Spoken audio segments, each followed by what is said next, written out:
ఇంతసేపు పాట చక్కగా చాలా చక్కగా పాట పాడినారు. ఏం పాడినారు?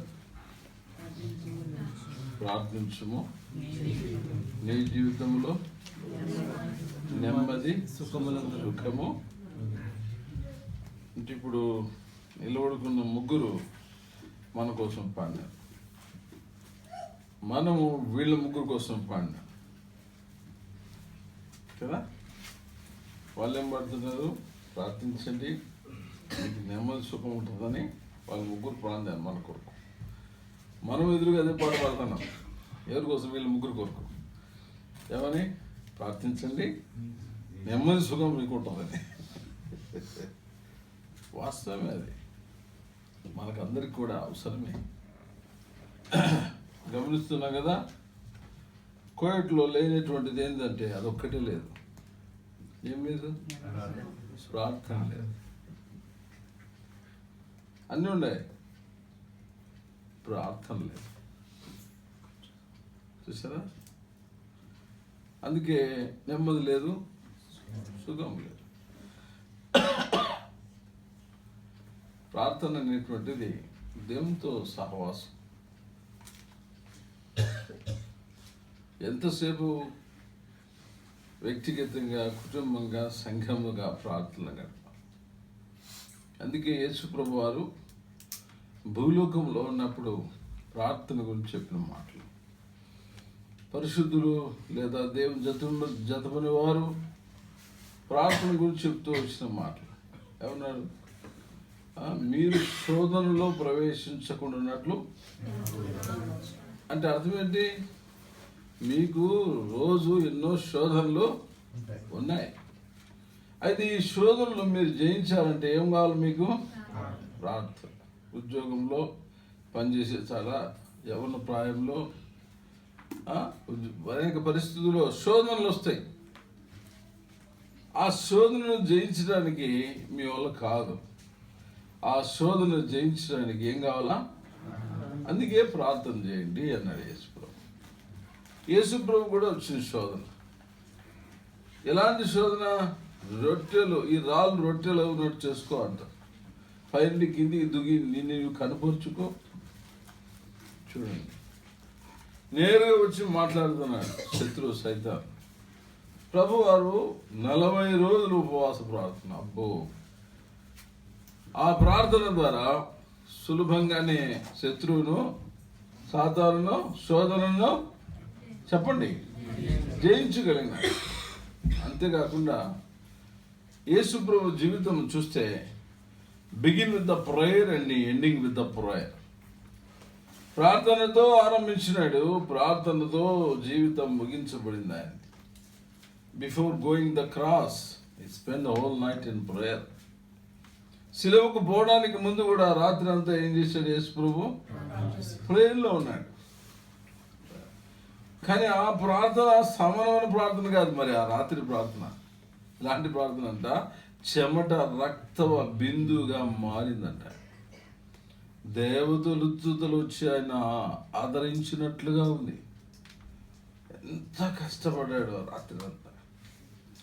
అట్లీస్ట్ కంఫర్ట్, ఆదరణ కొరకు చూస్తే, బాబు కొద్దిసేపైనా మేలుకుంటారా అని అంటే వాళ్ళు ఏం చేస్తున్నారు? చూడండి, హీ నీడ్ కంఫర్ట్.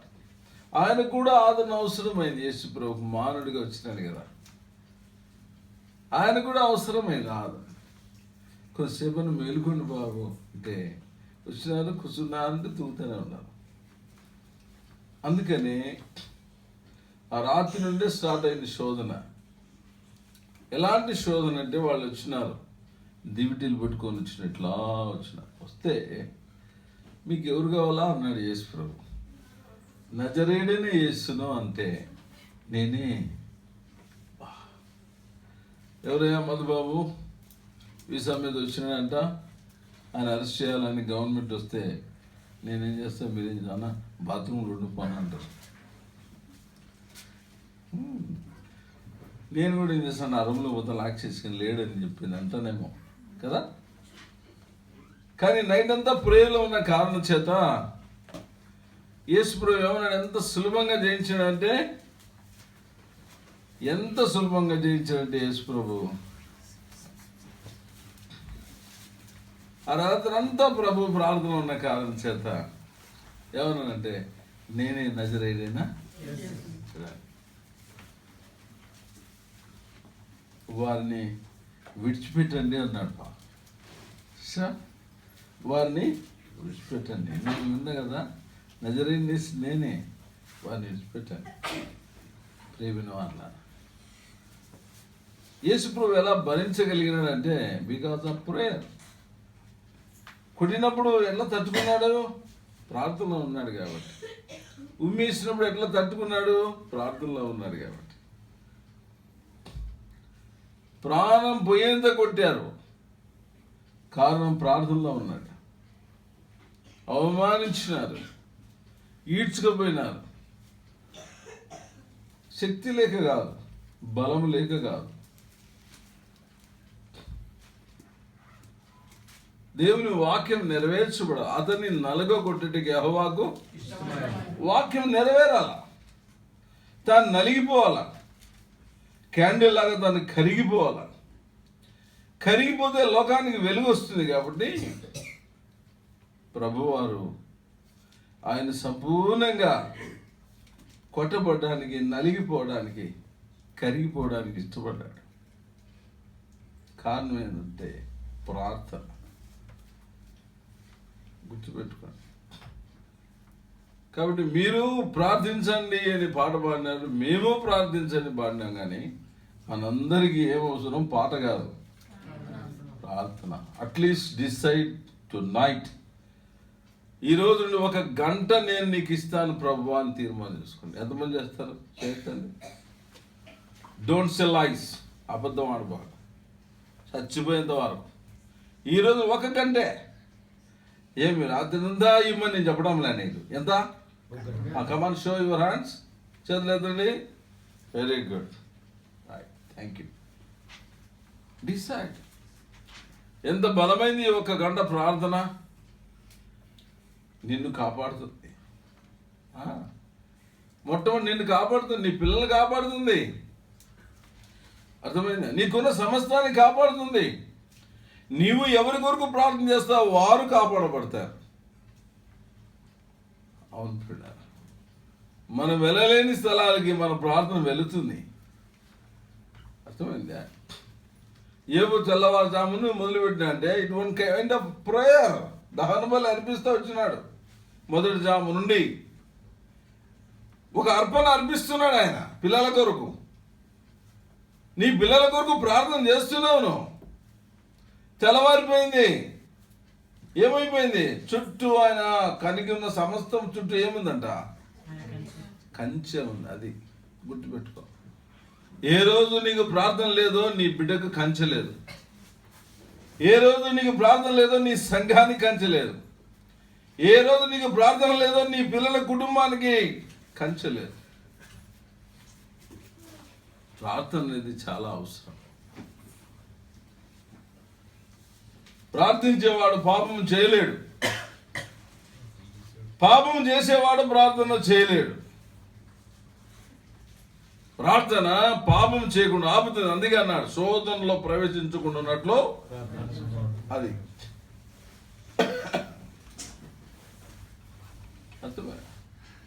విసుగక నిత్యము కంటిన్యూస్ గా ప్రే చేయండి.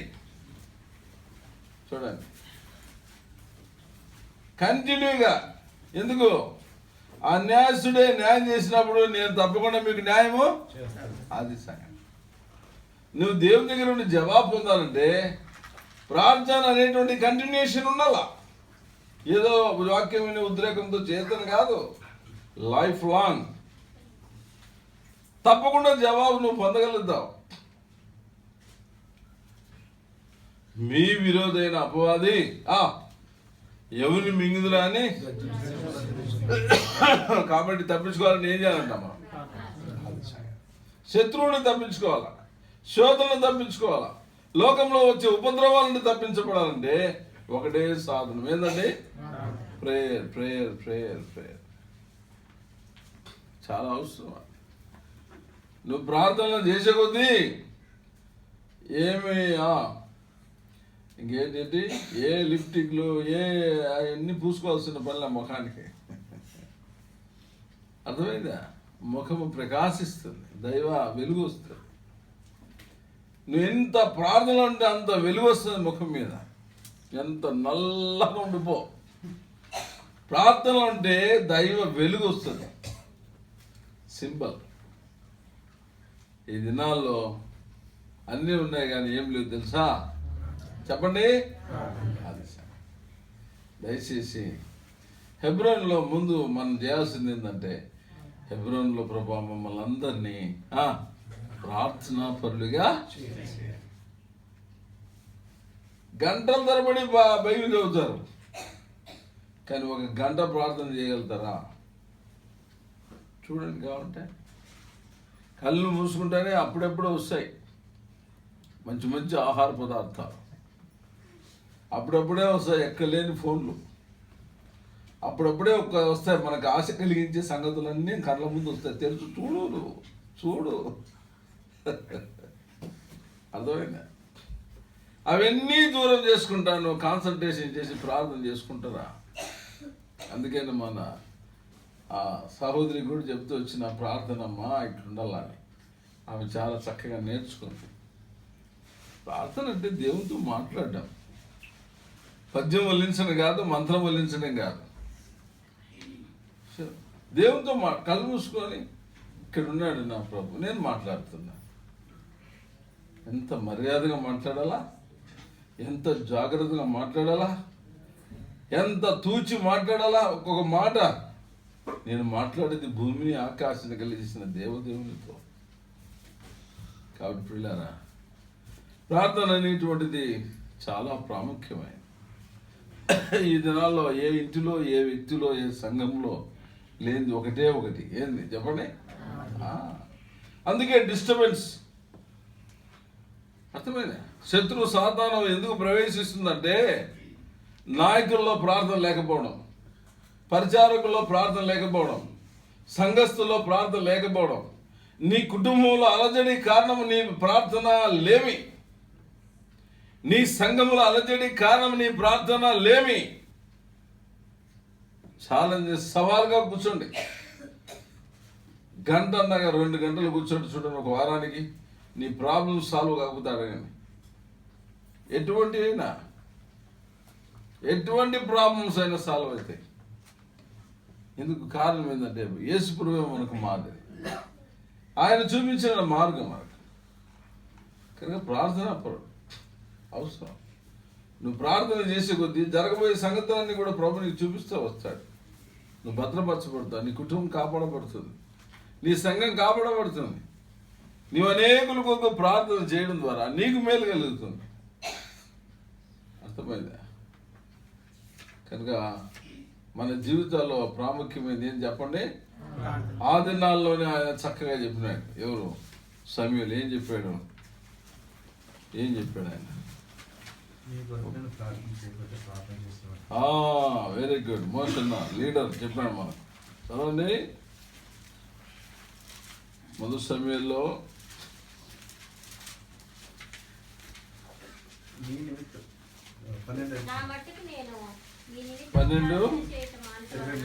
12వ అధ్యాయము 23వ వచనం చదువు నాయనా నెమ్మదిగా. నా మట్టుకు నేను మీ నిమిత్తం ప్రార్థన చేయటం మానుట వలన యెహోవాకు విరోధముగా పాపము చేసిన వాడు నగుదును. అది నాకు దూరమగును గాక. చూసావా? అది నాకు దూరమగును గాక. నా మట్టుకు నేను ప్రార్థన చేయటం వలన యెహోవాకు విరోధముగా, అది ఏం పాపం చేస్తానమ్మా చెప్పండి? ప్రార్థన చేయకపోవడమే పాపం. అర్థమైందా? ప్రార్థన చేయకపోవడం పాపం. అర్థమైందా? నువ్వు ఎంత ప్రార్థన చేస్తావో అంత భారం వస్తుంది నీకు. అర్థమైందా? అంత భారం అనిపిస్తుంది. ప్రార్థన లేకపోతే భారం రాదు. ఇలా ఇటు చూడండి, సమూయేలు. అందుకే ఒక ఛాలెంజింగ్ మాట, ఒక సవాలుతో కూడుకున్న మాట ఉంది సమూయేలు గురించి. ఇక్కడే గుడ్.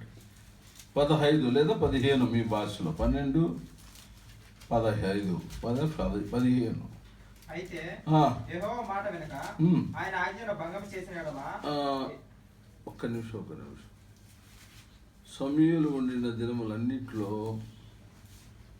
ఒక మాట, యెహోవా హస్తము ఫిలిష్తీయులకు విరోధముగా ఉండెను. అక్కడే అదే స్థలంలో వస్తుంది. సమూయేలు నుండి దినములన్నిట్లోనూ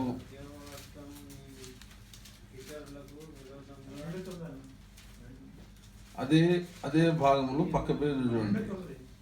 అయితే వారు ఒక్క నిమిషం. సమూయేలు ఉన్న దినాలంతా కూడా యెహోవా హస్తము ఫిలిష్తీయులకు విరోధముగా ఉన్నది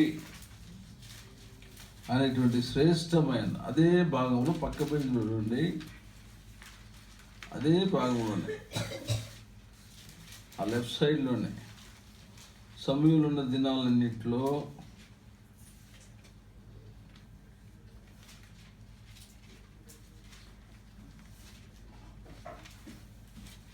ఎంత అది చాలా సవాలుతో కూడుకున్న మాట. ఆయనే చెప్పినాడు కదా, ఏమని? ప్రార్థన చేయకపోవడం వలన నేను పాపము చేసిన వాడు నవ్వును చెప్పినటువంటి ఆయన భలే చక్కని మాట అది. అదే భాగంలో వస్తుంది కింద పైన. సరే, ముగింపు లోపల నేను ఆ మాట వెతుకుతాను. సమూయేలు ఉండిన దినములలో యెహోవా హస్తము ఫిలిష్తీయులకు విరోధముగా ఉండెను అనేటువంటి అదే మాటే.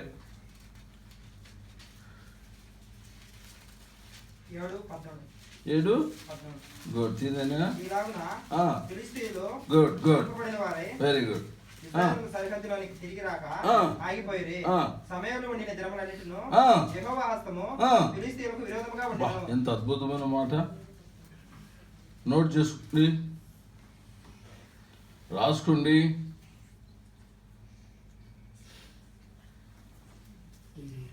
ఇప్పుడు మన పేరు పెట్టుకుని చదువుదాం. ఎవరి పేరు వాళ్ళే, నా పేరు మీరు పెట్టుకోవాలండి. ఎవరి పేరు పెట్టుకుని వాళ్ళే. సుధాకర్ పేరు సుధాకర్ పెట్టుకోవాలి, నా పేరు నేనే పెట్టుకుంటాను. ఎవరి పేరు మోసే పేరు నేను పెట్టుకోను, నా పేరు మోసే పెట్టుకోకూడదు. ఆడ సమూయేలు ఉండిన అనే వాటి దగ్గర నా పేరు నేనే, మీ పేరు మీరే. ఎలిజబెత్ ఆమె పేరు పెట్టుకోవాల్సిందే. చిరిసమ్మ ఆమె పేరు పెట్టుకోవాలి. ఎవరి పేరు వాళ్ళే. పాల్ పేరే. ఓకేనా? మీ బైబిల్ చదవండి, నా బైబిల్ చదవద్దు. ఓకే? మధుబాబు ఉండి మీరు చదవాలి, మీరు కూడా మీ పేరు పెట్టుకుని చదవండి. మధుబాబు ఉండిన దినములన్నిట యెహోవా హస్తము ఫిలిష్తీయులకు విరోధముగా ఉంది. మళ్ళీ చదువుతున్నారు, గిడ్డి చదివితే ఆడ పట్టుకుంటున్నాం. కాబట్టి శోభమ్మ ఉండే దినములన్నింటిలో యెహోవా హస్తము ఫిలిష్తీయులకు, ఆ మాట అంటే నేను కువైట్లో ఉన్నంత వరకు దేవుని ప్రజలకు ఎట్టి పరిస్థితుల్లో కూడా కష్టము జరగకూడదు. కువైట్లో ఉన్న పిల్లలకు ఎలాంటి ఇబ్బందులు రాకూడదు. కువైట్లో ఉన్న పిల్లలకి ఎలాంటి కష్ట నష్టాలు అనేది జరగకూడదు. వారెవరు కూడా శోధనలో పడిపోకూడదు. వారెవరు కూడా ఎలాంటి ఇబ్బందికి గురి కాకూడదు. ఒంటరితనం ఫీల్ కాకూడదు. నేను కువైట్లో ఉన్నంత వరకు అనేటువంటి మాట మనం చదివితే ఎంత బాగుంటుంది. ఎందుకు దేవుని ప్రజలకు ఇబ్బందులు కష్టాలు? సమూయేలు పేరులో మన పేరు లేకపోవడం. అందుకే అనేకులు చాలామంది పిల్లలు ఏమి కష్టాలు పడుతున్నారు, ఇబ్బందులు పడుతున్నారు, శోధనలకు గురైపోతున్నారు, యవనస్తులు పడిపోతున్నారు. కనుక సమూయేలు ఉండిన దినములలో యెహోవా హస్తం ఫిలిష్తీయులకు, అది నిన్ను ఎందుకు ఇక్కడ పెట్టాడు? నిన్ను బట్టి ప్రజలందరికీ ఏం కలగాల? ప్రొటెక్షన్, భద్రత కలగాలి. ఏ ఇంట్లో ఏం జరిగినా కారణం నువ్వే. అర్థమైందా? యోనా ఒక్కడే అన్నాడు ఆ మాట. మనం ఎందుకు ఈ తుఫాను ఎందుకు ఇది జరిగింది? నన్ను బట్టి ఈ తుఫాను మీ మీదకి వచ్చింది. చూసావా? నా విధేయతను బట్టి మీరు ఇబ్బంది పడుతున్నారు బాబు. దైవజనుడు ఎంత చక్కటి మాట. ఎందుకు ఆ కుటుంబంలో పిల్లలు రక్షణ లేదు? వారు ఎందుకు వివాహాలు సరైన విధానం లేదు? ఎందుకు వాళ్ళు ఇబ్బందులు ఉన్నారు? వాళ్ళు ఎందుకు ఇంకా అప్పుల్లో ఉన్నారు? వాళ్ళు ఎందుకు అనారోగ్యంలో ఉన్నారు? వాళ్ళు ఎందుకు ఇబ్బంది కష్టతరమైన పరిస్థితులు వెళ్తున్నారు? వాళ్ళు ఎందుకు ఇంకా పాపంలో నిలిచి ఉన్నారు? వాళ్ళ పాపాలు మనం ఎత్తి చూపిస్తాం. కానీ నిజమైన భక్తుడి పని ఏంటంటే, అయ్యా నన్ను బట్టి ఆ కుటుంబము ఈ స్థితిలో ఉంది, నన్ను బట్టి ఆ వ్యక్తి పాపాన్ని విడిచిపెట్టలేకపోతున్నాడు, నన్ను బట్టి ఆ వ్యక్తి ఈ పాపంలో కూరుకుపోయి ఉన్నాడు. Because of lack of my prayer. నా ప్రార్థన జీవితం కొరతను బట్టి సహోదరుడు ఈ సమస్యల్లో ఉన్నాడు. ఏ రోజైనా ఎప్పుడైనా ప్రార్థన చేసినావు అట్లా? చూడండి, యోనా గ్రంథం తీయండి. యోనా ఆ మాట అన్నారు చూడండి.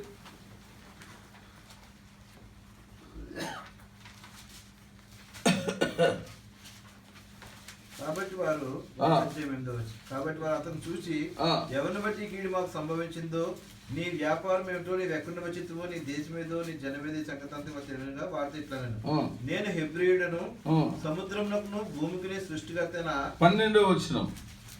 నన్ను బట్టి ఈ గొప్ప తుఫాను మీ మీదకి వచ్చిన నాకు తెలుసు. అది చూసినా మాట. నన్ను బట్టే ఆ వ్యక్తి ఈ స్థితిలో ఉన్నాడు.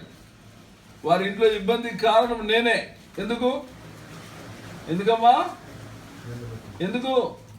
నేను వారి కొరకు ప్రార్థన చేయకపోవడం. వెంటనే ఇతరుల లోపాల గురించి ఎండగట్టేస్తాం. వారి బలహీనలన్నీ కూడా పేపర్కి ఇస్తాం. నో, చెప్పకూడదు. ప్రేమ సమస్త దోషమును కప్పును. అంతే. ముగ్గురు పిల్లలు పోయినారు. ఒకడేమో చూసినాడు, ఒరే నాయన దిగంబరిగా ఉన్నారా అన్నాడు.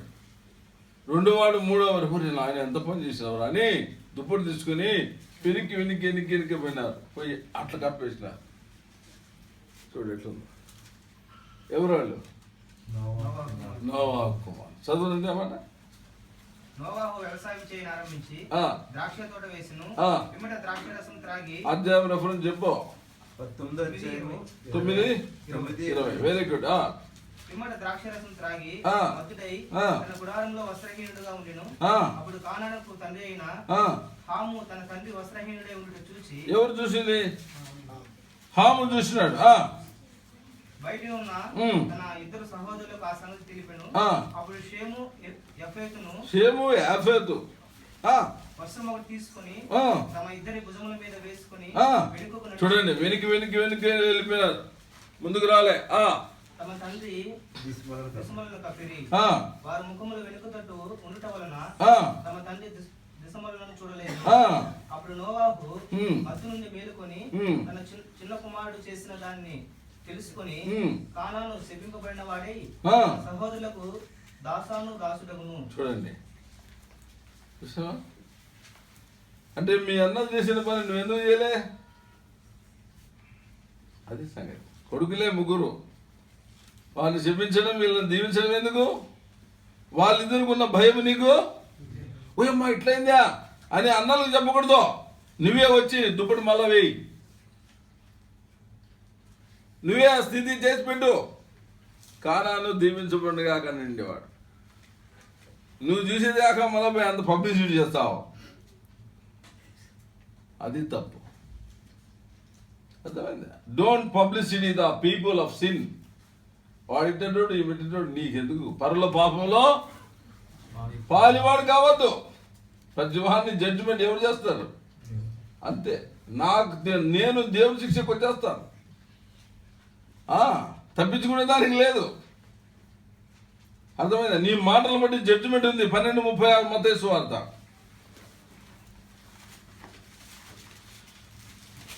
12:36 మత్తయి సువార్త.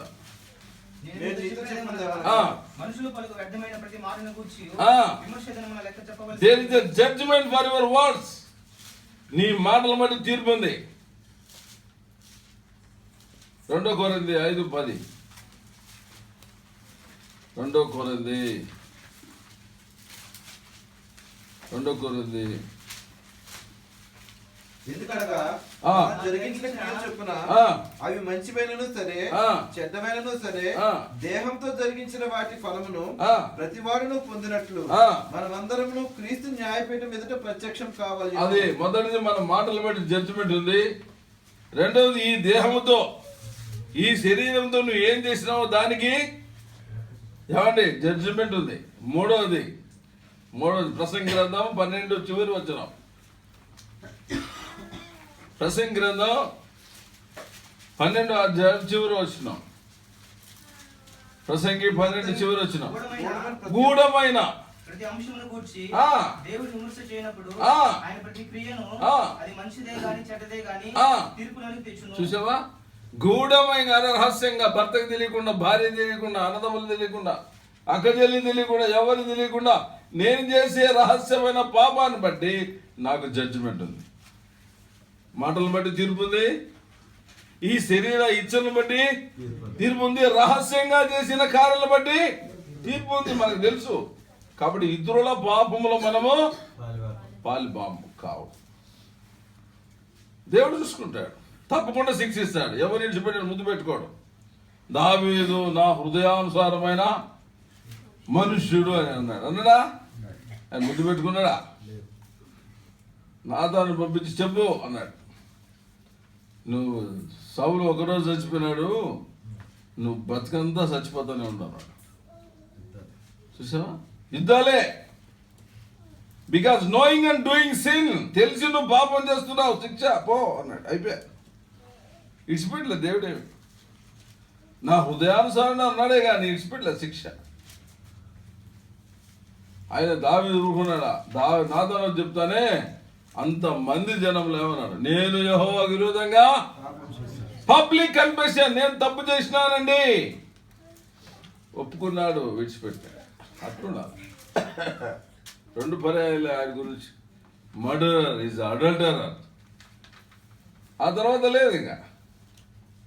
అందుకే ఒక మాట అన్నాడు, దావీదు యొక్క వంశంలో ఒకని సింహాసనం మీద ఎప్పుడు నేను పెడతాను అన్నాడు. ఎందుకు? అతనిలో ఉన్న పశ్చాత్తాపం. దేవుని వాక్యం ఉన్నప్పుడు పశ్చాత్తాపం రావాలా. మనకు తెలుసు అపోస్తుల కార్యంలో పేరుతో నిలబడి ప్రసంగం చేస్తుంటే వాళ్ళందరూ వచ్చారు, ఇలా మేమేమి చేయాలా? హౌ మీరు మారు మనసు పొందండి. చూడండి, అందరూ కూడా రక్షించబడ్డారు, అందరూ కూడా బాప్తిసము. అది కన్విక్షన్, కన్వర్షన్. ఒప్పించబడాలా, విడిచిపెట్టాలా. మళ్ళా అదే స్టీఫెన్ అపోస్తుల కార్యంలో 6వ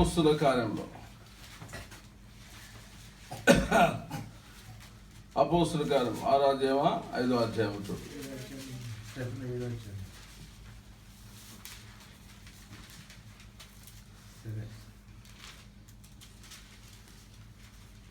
ఆయన 6వ అధ్యాయం నుండి మొదలైంది ఆయన మినిస్ట్రీ. 54వ వచనం.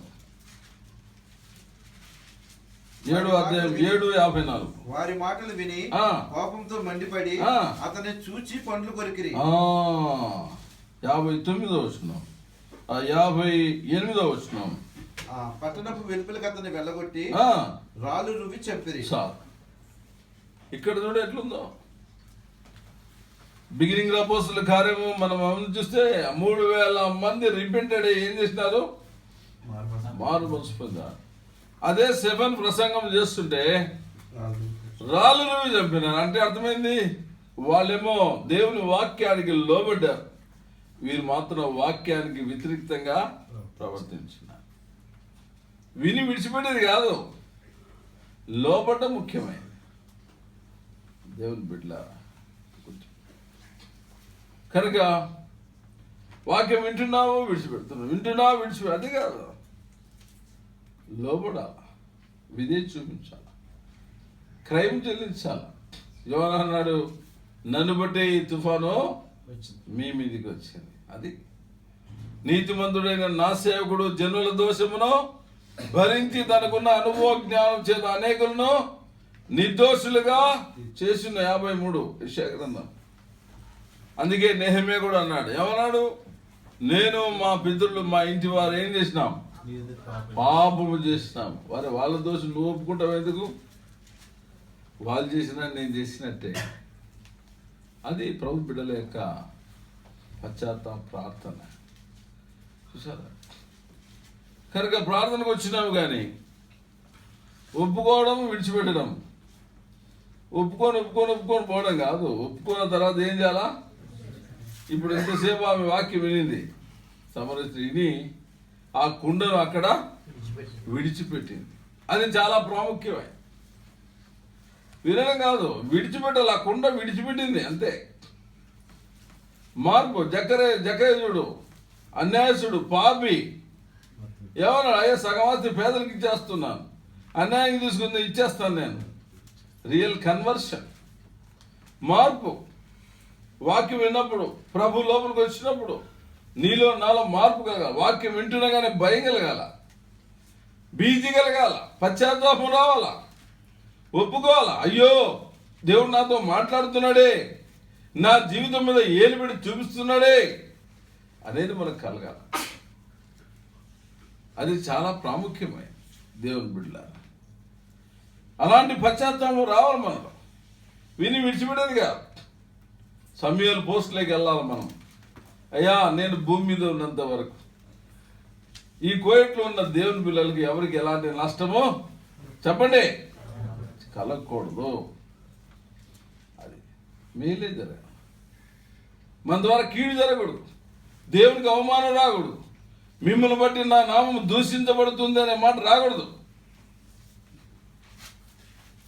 ఎందుకు ఆ దినాల్లో జరిగే కార్యాలు ఈ దినాల్లో మన మధ్య జరగడం లేదు అని అంటే, యేసుక్రీస్తు నిన్న నేడు ఒకే రీతిగా ఉన్నాడు. మరి ఎందుకు కార్యాలు జరగడం లేదు అని అంటే, వాళ్ళలో ఉన్న పశ్చాత్తాపం మనలో లేదు.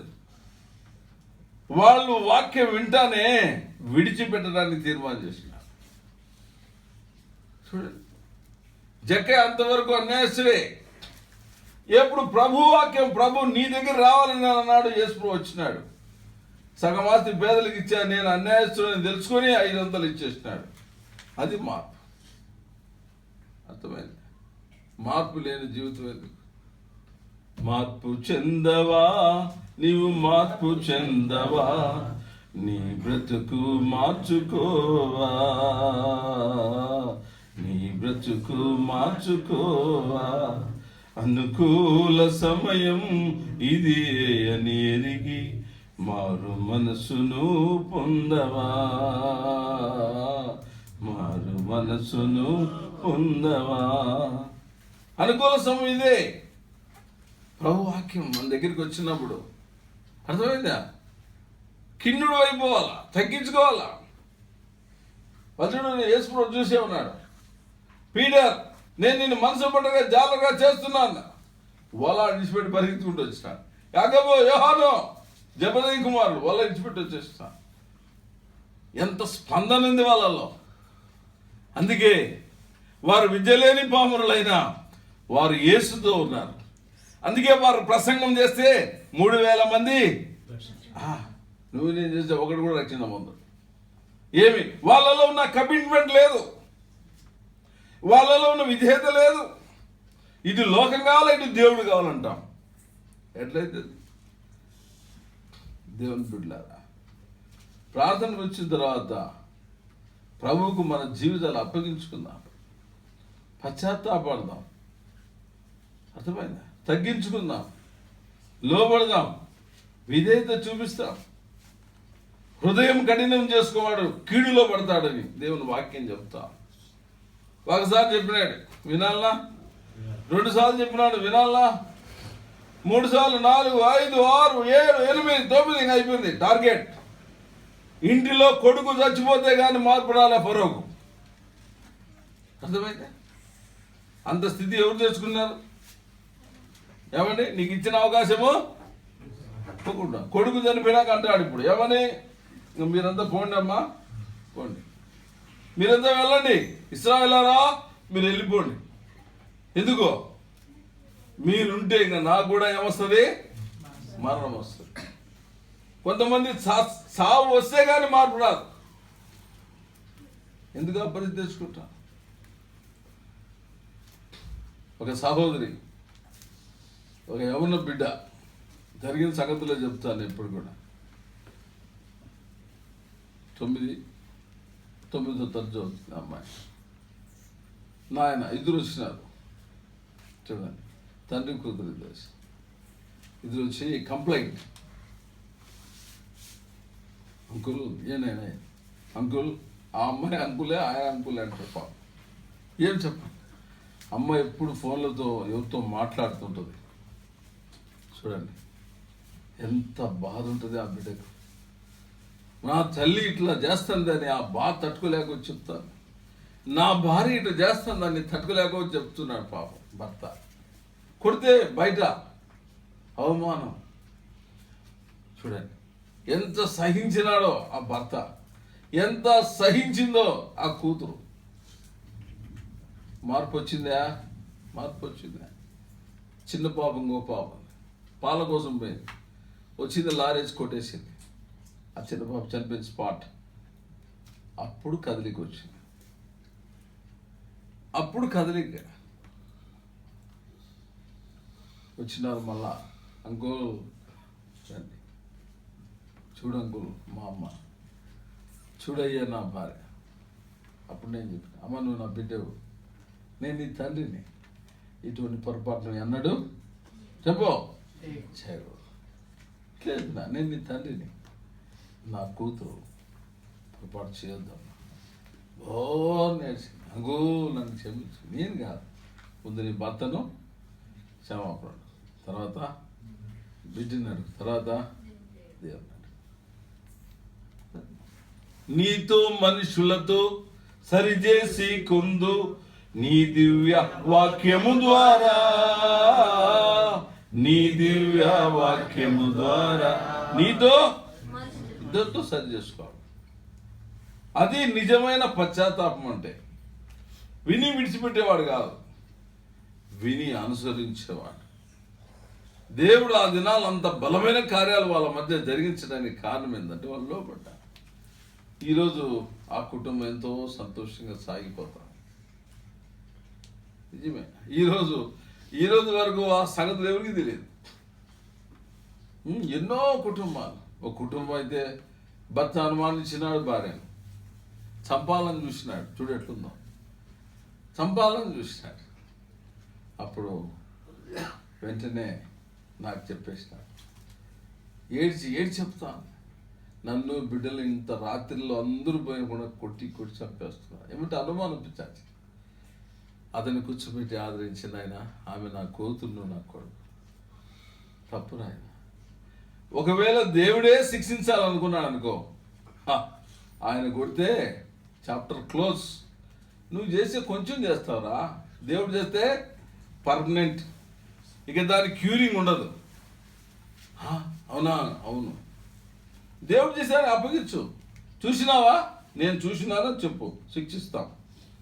చూడకుండా అనుమానంతో ఎందుకు కుటుంబాన్ని పాడు చేసుకుంటాను? బోన ఏడ్చేసినాడు. అప్పటి నుండి నేను ఆ కుటుంబానికి తండ్రిని అయిపోయాను. ఇప్పుడు ఎవరికి తెలియదు, ఇంకా సమస్య లేదు. ముందు నువ్వు లేచి 2 గంటలు ప్రార్థన చేయి. మొదలు పెట్టాను రాత్రి 11, 12 మొదలు పెడతాడు ప్రార్థన. 2 గంటల వరకు చేస్తాడు. అయిపోయా, శోధన పోయింది.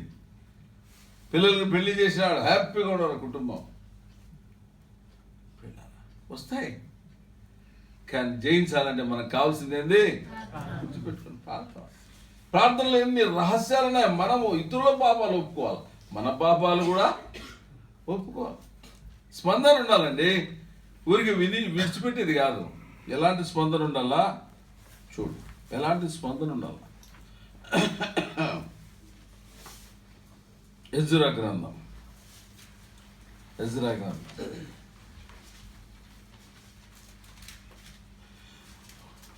10వ అధ్యాయం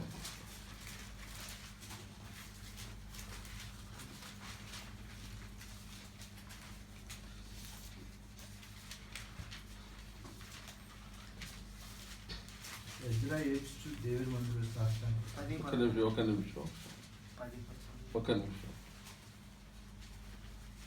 9వ అధ్యాయము, నెహెమ్యా 9వ అధ్యాయము,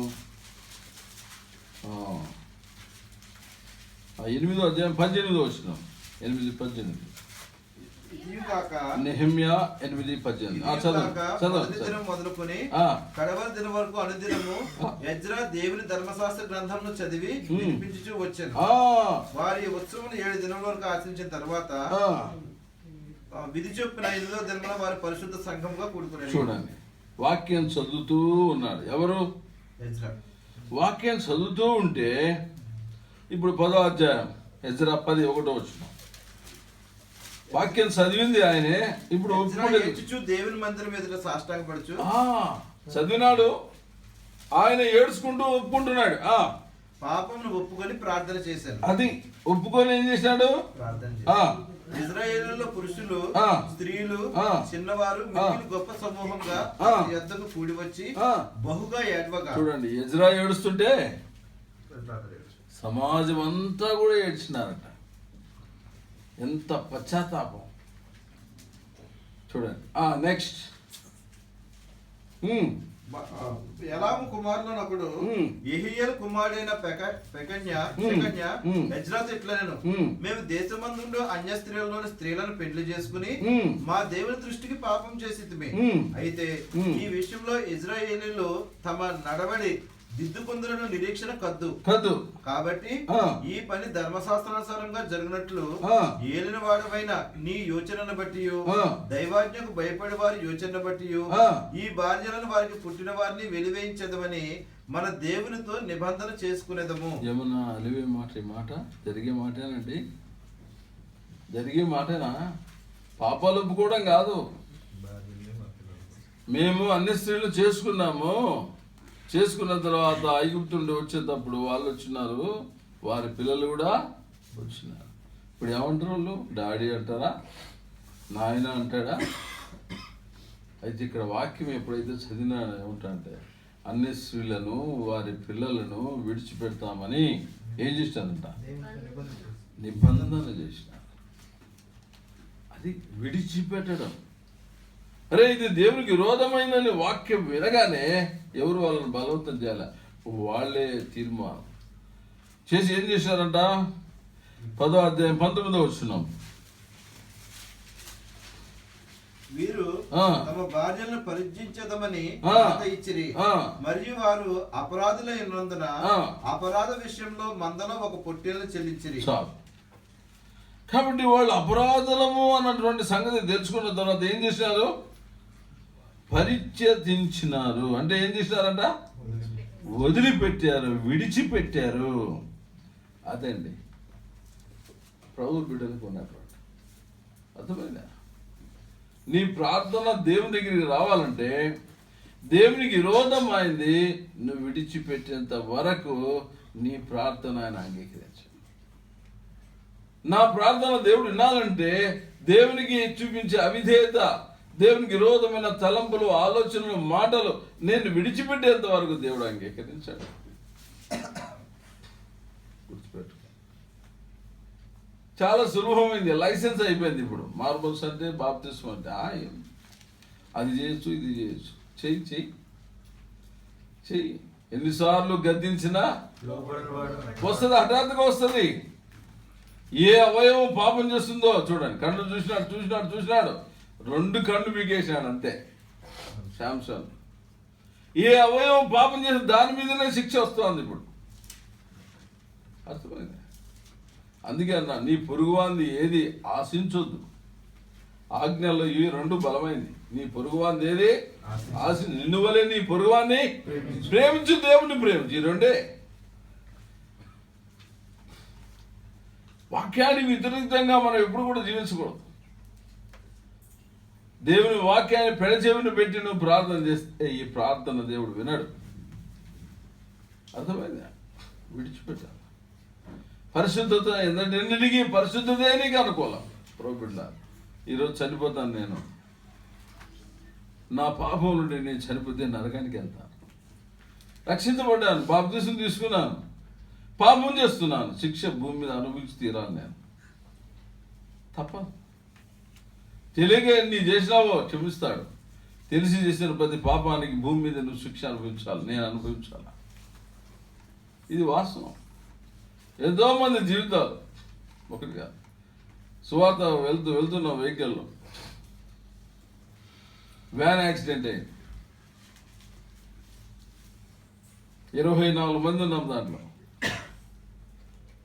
74 సంవత్సరాల అబ్రహాం జోసెఫ్ గారు గాడ్సే అంటున్నాడు. 68 సంవత్సరాల దైవ సేవకురాలు ఉంది. వ్యాను ఇట్లా పోతా ఉంది, అవతల నుండి వస్తూ ఉంది. సో జయపాల్ కూడా తెలుసు, అది ఒంటిమిట్టగా పోకముందే బాకరాపేట రాకముందే కనమలోపల్లి అంటారు దాన్ని. వ్యాన్ ఇట్లా పోతుంది, అక్కడ నుండి వెహికల్ వస్తూ ఉంది, దించినట్టు రోడ్డుకి. మెల్లిగా ఒకవేళ కట్ చేసుకోవాలి, పాతకాలం వ్యాన్ అది. గేట్ చాలా హైట్ ఉంది, టైర్కు ఆ రోడ్డు వచ్చేసింది. వెహికల్ వచ్చేసిన తర్వాత ఇంకా తిప్పడంలో ఏం జరిగింది లేదు, దేవుడు అనుమతించినాడు. ఎగిరి ఎగిరి ఎగిరి అవతల ఇక్కడ నుండి మన మార్కెట్ దూరం, అంత దూరంలో పక్కన షాప్ ఉంది, అంత దూరం కొంచెం అవతలకి 3 పల్టీలు కొట్టేసింది. 22 మంది ఉన్నాం దాంట్లో, నేను కూడా. 22 మందిలో 74 సంవత్సరాల దైవ సేవకుడు, 68 సంవత్సరాల దైవ సేవకుడు ఉంది. సీట్లలో ఒకరు లేరు, 3 పల్టీలు కొడితే ఏమంటారు చెప్పండి. దైవ సేవకుడు ఇది ఇట కొట్టి ఆ 2 పైన ఓపెన్ అయిపోయింది, అది ఓపెన్ అయిపోయింది అని పడిపోయారు. ఆడి వరకు సీట్ల వరకు ఇట్లా కూరుకుపోయింది. దైవ సేవకుడు ఏమన్నాడంటే బాయినట్ మీద కూర్చొని తింటా ఉన్నాడు. 74 సంవత్సరాలు ఎవరు తీసిపోయి ఆడ కూర్చోబెట్టుండాలి ఆయన. చూడండి, 68 సంవత్సరాల ముసలామె ఒకసారి సీట్లు కూర్చోంది. ఏంటిది ఆశ్చర్యం, అసలు ఎన్ని దూతలు పంపించినారో తెలియదు. అదే నేను సేవకు రావడానికి ప్రాముఖ్యమైన కారణం. లోపల కూరుకుపోయినాను, భూమి లోపల. ఈ ఎముక లోపలికి ఇట్లా ఇరుక్కుపోయినాను భూమిలోకి. ఆ ఛాసస్ కింద ఉంది నా బాడీ, శరీరం. నా వెనుకలో ఒక నడుస్తున్నాడు, ఆయన బాడీ కూడా లోపలికి వెళ్ళిపోయింది. తలకాయ కూడా మట్టిలో కూరుకుపోయి ఉన్నది.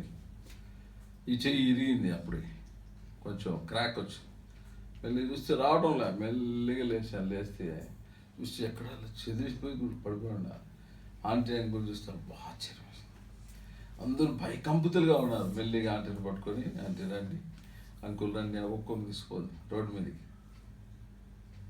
అందరిని తీసుకెళ్తాను. అందరూ నా వెనకాల సీట్లో ఉన్నాడు ఒక ఆయన. అని చూస్తే ఈ తల చాసెస్ కిందికి పోయి మట్టిలోకి. ఆ మట్టి అంత లోడి ఆ తల బెండ్ చేసి బయటికి తీసుకున్నారు. అందరూ సేఫ్ సైడ్. ఈయన మాత్రమే 1 నెల పైన పడకలో ఉన్నాడు. ఆ పడకలో కూడా ప్రభువా పాపిని, ప్రభువా పాపి. ఏమయ్యా అంటే ఒకవైపు విచారం చేస్తూ మళ్ళా సేవకు వచ్చినాడు. చూసా ఎంత భయంకరం, ఎంత భయం లేనిదనం. ఇప్పుడు ఆయన అక్కడ స్పాట్లో చనిపోవచ్చు, కానీ ఆ ఆత్మగంటిన మలినం పోవాలి కదా. కర్నూలు హాస్పిటల్లో దాదాపుగా 2 నెలలు, 1.5 నెల ఏమో మూలిగి ఆ తర్వాత తీసుకున్నాడు ఆత్మ. గమనించిన నాకంతా ఆ దినాల్లో ఇది దాదాపు 25 సంవత్సరాల క్రితం జరిగిన సంఘటన. ప్రతిదీ ప్రశ్నించే అలవాటు దేవుణ్ణి. ఇది ఎందుకు జరిగింది అంటే చూపించేవాడు. ప్రతి సందర్భం కూడా దేవుని బిడ్డలారా, అగ్గితో ఆడుకుంటే అది మనల్ని కాలుస్తుంది. ఆయన దహించు అగ్ని. కనుక ప్రార్థనకు వచ్చినాం, నేను చేయాల్సింది ఒకటే, చెప్పండి. ప్రార్థనకు వచ్చిన మనం పాపాన్ని విడిచిపెట్టాలా? విడిచిపెట్టి ప్రార్థన చేయి. ప్రార్థన చేయకపోవడమే పాపం. చేసిన పాపం ఒప్పుకొని తీరాల్సిందే, విడిచిపెట్టాల్సిందే. హృదయం కఠినం చేసుకుంటే కీడులో పడతా. దేవుడు నీతో మాట్లాడుతున్నాడా? చిన్నది కానీ పెద్దది కానీ ఒప్పుకో, విడిచిపెట్టు. దేవుడు క్షమిస్తాడు. ఆయన్ని క్షమించని పాపి లేడు, ఆయన్ని క్షమించని పాపం లేదు. కరుణా సంపూర్ణమైన దేవుడు. అర్థమైందా? నీలో ఉన్న ఆత్మ దేవుంది. పరిశుద్ధంగానే ఆత్మను ఎవరో తీసుకుంటాడు దేవుడు, అపవిత్రంగా తీసుకోడు. అందుకే ఆడు అన్నాడు, ప్రకటన గ్రంథం, ఆ మాట చూసి ముగిస్తాను. ప్రకటన ముందు కూడా గుర్తు చేసినాం అన్నమాట, మరలా గుర్తు చేస్తున్నాం. 2:18 తుయతైరలో ఉన్న సంఘపు దూతకు ఇలాగు రాయము. తుయతైరలో ఉన్న సంఘపు దూత సంఘం ఏమంట 21 మారు మనసు పొందుటకు నేను దానికి సమయం ఇచ్చితును గాని అది తన జారత్వను విడిచిపెట్టి మారు మనసు పొందనలదు. ఇదిగో నేను దాన్ని మంచం పట్టించి దాంతో కూడా వ్యభిచరించి వారు దాని క్రియల విషయమై మారు మనసు పొందితేనే గాని వారిని బహుశ్రమల పాలు చేస్తాను. ఇంకో మాట, దాని పిల్లల్ని నిశ్చయంగా చంపేదను. అది ఇప్పుడు చెప్పినగా జరిగిన ఇన్సిడెంట్. ఒప్పుకోలా, తుయతైరలో ఉన్న సంఘమే, అది ఏం లేదు. దానికి ఇప్పుడు సమయం ఇచ్చినాడు. ఏం చేయాలి ఇప్పుడు? వాక్యం వింటుండగానే ఎజ్రా అన్నాడు, అయ్యా అన్య స్త్రీలకు సంబంధించిన సంగతులన్నీ మేము విడిచిపెడుతున్నాము. అది స్పందన. పరిశుద్ధాత్మ దేవుడు నీలో నాలో బలమైన కార్యం జరిగించును గాక. ప్రార్థన చేసుకుందాం.